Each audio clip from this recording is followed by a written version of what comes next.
Assalamualaikum warahmatullahi wabarakatuh. Dengan saya Elvina Jehan dalam Madani News. Kami memberikan informasi seputar UIN Suskaryau. Berikut berita selengkapnya.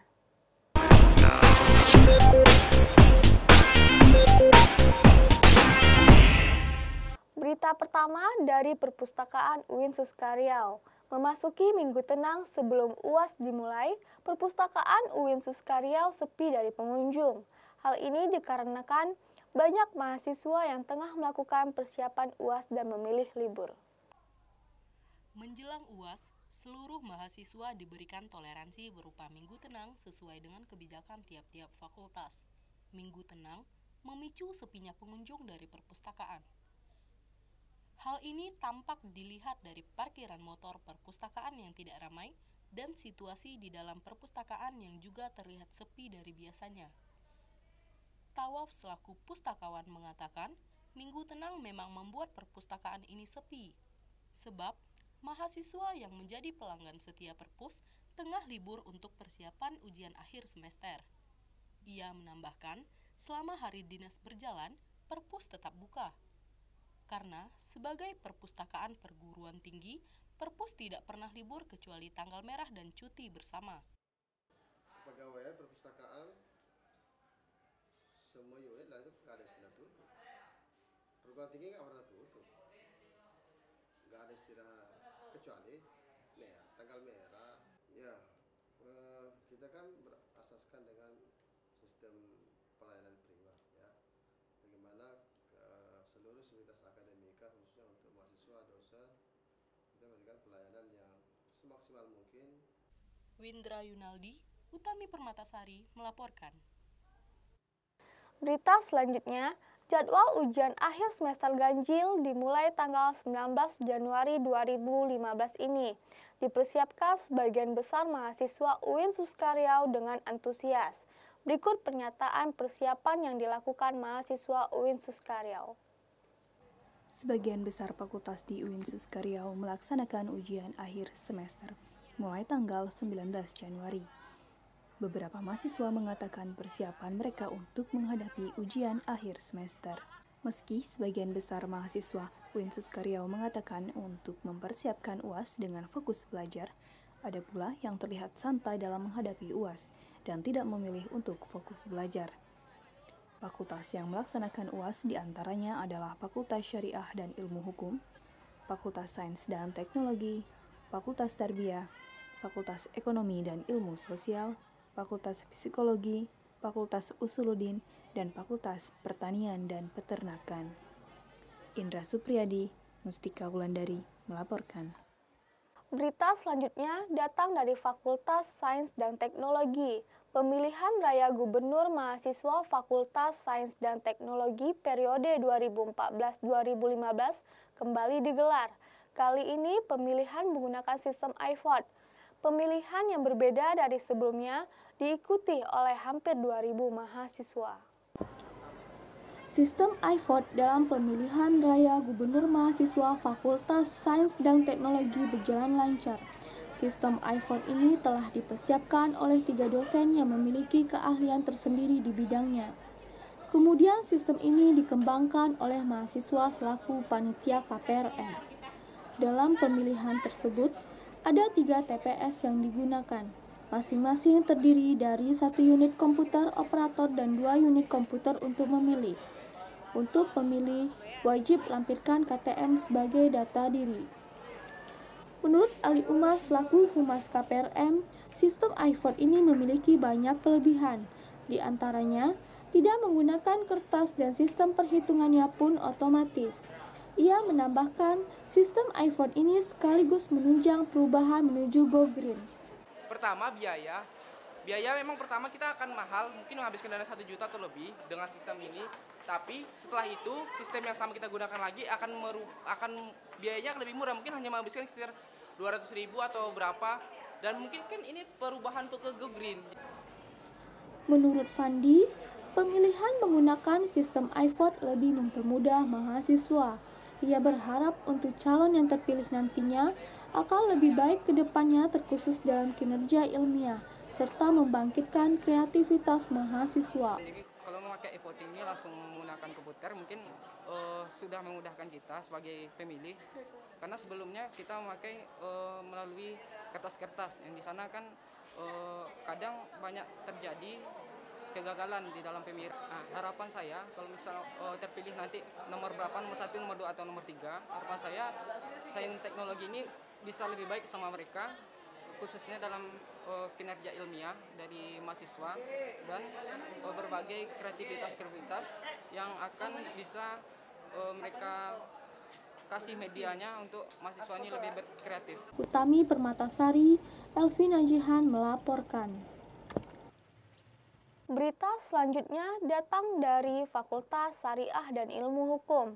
Himpunan Mahasiswa Jurusan Akwal Al-Asyasiyah melantik struktur kepemimpinan baru periode 2015-2016 di Gedung Islamic Center Universitas Islam Negeri Sultan Syarif Kasim Riau. Untuk membentuk struktur kepemimpinan dan anggota yang baru, Himpunan Mahasiswa Jurusan Akwal Asyasiyah melantik ketua dan wakil ketua HMJ yang baru.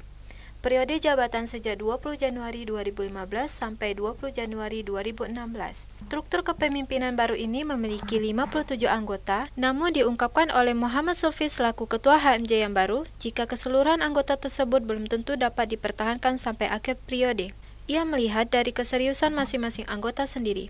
Muhammad Sulfi pun berharap jika ia mampu menjadikan jurusan Akwal Asyasiyah ini menjadi jurusan terbaik di UIN Suska, karena jurusan ini merupakan jurusan tertua yang ada di UIN Suska Riau. Tidak hanya itu, Sulfi mengharapkan jika ia mampu memimpin HMJ dengan baik dan memberikan prestasi untuk membanggakan fakultas dan kampus. Himpunan mahasiswa jurusan Akwal Asyasiyah ini menjadi himpunan mahasiswa jurusan yang terbaik. Karena mengapa? Karena mengingat himpunan mahasiswa jurusan ataupun jurusan kami ini sendiri merupakan jurusan tertua di UIN Suska ini. Jadi kami mempunyai misi bagaimana gaung dari jurusan kami ini sama dengan usia dari jurusan kami itu sendiri, betul-betul menjadi sebagai sebuah jurusan tertua yang memiliki prestasi-prestasi terbaik terutama di UIN Suska ini nantinya. Utami Permatasari, Mustika Wulandari melaporkan. Masih dari Fakultas Syariah dan Ilmu Hukum, jurusan Akwal Al-Asyasiyah mengadakan talk show internasional antara Indonesia dan Malaysia guna mempererat tali silaturahmi negara serumpun. Acara tersebut diadakan di Gedung Islamic Center UIN Suska Riau. Talk show internasional Malaysia-Indonesia membahas tentang perbandingan hukum dan kebudayaan antar negara serumpun. Universitas Sains Islam Malaysia mengutus perwakilan sebanyak 17 orang. 3 orang diantaranya menjadi pembicara saat talk show berlangsung. Menurut Dr. Hajar MMH selaku pembicara perwakilan Indonesia, mengatakan jika acara ini sangat bagus guna membuka wawasan dan pengalaman, terutama bagi mahasiswa jurusan Akwal Asyasiyah sendiri. Untuk membuka wawasan mahasiswa, terutama HMJ Akwal Asyasiyah. Muhammad Kamil bin Yazid yang merupakan perwakilan pembicara dari Malaysia mengatakan, acara ini guna menyambung silaturahmi antar negara sangat baik untuk diteruskan dan menjadikan media bertukar pikiran antar Indonesia dan Malaysia. Tak hanya itu, ini juga menjadikan Indonesia dan Malaysia memahami hukum dan budaya masing-masing. Ya, alhamdulillah, yang penting saya rasa ya, perkara sebegini perlu diteruskan kerana jaringan antara universiti daripada Malaysia dan Indonesia sangat baik dan perkara sebegini perlu diteruskan, terutamanya dalam percambahan idea atau perbincangan bertukar pandangan antara Indonesia dan juga Malaysia. Mahasiswa perwakilan Malaysia berharap jika ini bukan merupakan pertemuan terakhir antar mahasiswa UIN Suska Riau dan USIM dan merupakan pengalaman yang sangat berharga dapat mengunjungi UIN Suska Riau. Kami mengharap agar pertemuan ini bukanlah pertemuan yang terakhir, ada juga lawatan balasnya daripada UIN Suska ke USIM agar silaturahim ini berpanjangan. Utami Permatasari, Mustika Wulandari melaporkan. Berita selanjutnya.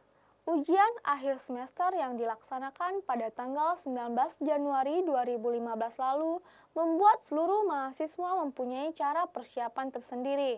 Begitu juga dengan mahasiswa Fakultas Psikologi. Ujian akhir semester merupakan ujian yang harus dilaksanakan seluruh mahasiswa. sebagai tanda berakhirnya perkuliahan dalam 1 semester. Hal ini terlihat dari persiapan yang dilakukan oleh mahasiswa Fakultas Psikologi yang belajar dan berdiskusi demi mengharapkan hasil maksimal pada ujian akhir semester.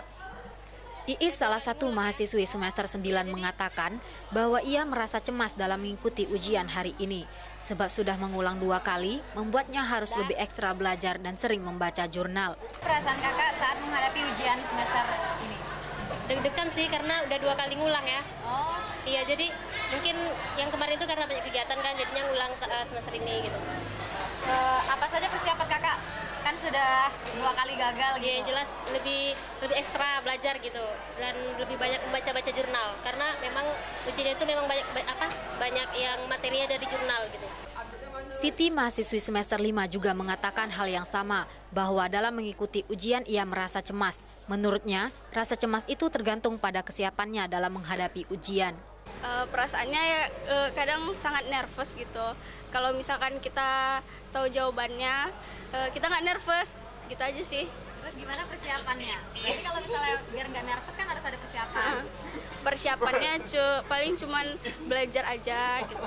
Berbeda dengan Rudi, mahasiswa semester 5 ini merasakan bahwa susah senang dalam ujian akhir semester ini tergantung pada mata kuliah yang akan dihadapi. Dan menurutnya, bangun lebih pagi dengan menghafal teori dapat meningkatkan daya ingat. Kalau perasaan saya ya istilahnya menjalani ujian itu saja. Ada senangnya, ada sulitnya pasti ada, senangnya pasti ada, tergantung mata kuliahnya juga kan. Jadi setiap individu itu kan memiliki kelebihan dan kekurangan.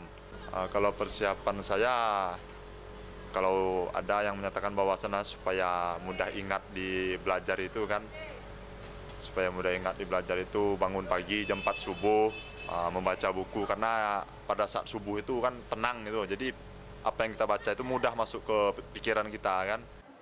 Amali Makmur, Wirdatul Lutfiah melaporkan. Berita terakhir datang dari KSR PMI UIN Suskaryau. Setetes darah bukti pahlawan sejati, itulah tema donor darah yang ditaja oleh KSR UIN Suskaryau. Berdasarkan hasil riset dari lapangan, banyak peserta yang baru pertama kali ikut mendonorkan darahnya. Siap untuk gelar donor darah, 1 unit mobil donor dan 1 posko KSR PMI UIN Suskaryau standby di lapangan bola kaki UIN Suskaryau. Setetes darah Anda adalah nyawa mereka. Donor darah memiliki banyak manfaat di bidang medis maupun non-medis. Salah satunya merupakan suatu bentuk amal. Selain membagi darah kepada orang yang lebih membutuhkan, kita pun bisa mendeteksi virus penyakit di dalam tubuh. Mengisi formulir, cek kondisi fisik, tekanan darah dan suhu badan, cek hemoglobin dan golongan darah adalah syarat melakukan donor. Setelah dinyatakan lulus, pengambilan darah dilakukan. Sejauh ini, banyak peserta yang baru pertama kali melakukan donor darah. Dr. Reni, selaku pemeriksa kondisi peserta, mengatakan, secara kesehatan, donor darah yang bagus ialah donor darah yang rutin dilakukan dalam jangka 75 hari sekali. Dalam persyaratan donor darah, tensi pendonor harus di antara 100 hingga 180, dan tensi minimal ialah 100/60 dilihat dari kondisi pendonor.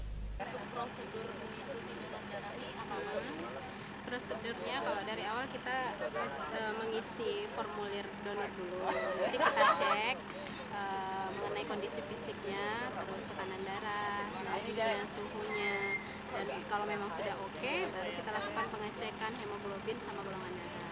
Jadi kalau sudah memenuhi syarat semua, barulah donor bisa melakukan pengambilan darah. Ketiga peserta mengaku baru pertama kali mendonorkan darahnya. Ekspresi wajah yang mereka keluarkan ketika dinyatakan lulus untuk bisa melakukan donor ialah bermacam-macam. Benny mengatakan bahwa ia senang bisa ikut berpartisipasi dan memilih mengambil sikap tenang. Saya pernah juga membaca artikel bahwa donor darah ini banyak sekali fungsinya. Berbeda dengan Iqbal yang mengaku cemas ketika menunggu antrian namanya dalam daftar tunggu donor. Pertama kali donor darah ada perasaan Ini sekarang lagi deg-degan, lagi cemas.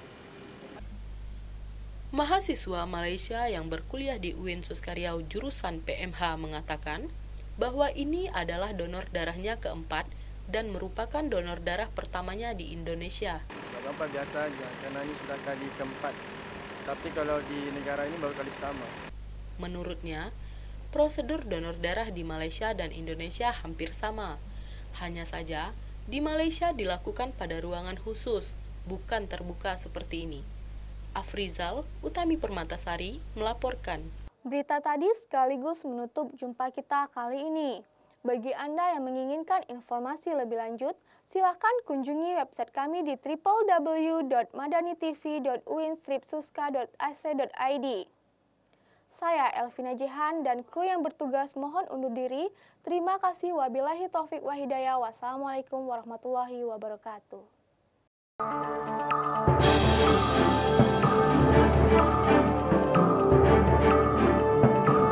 Audio Jungle.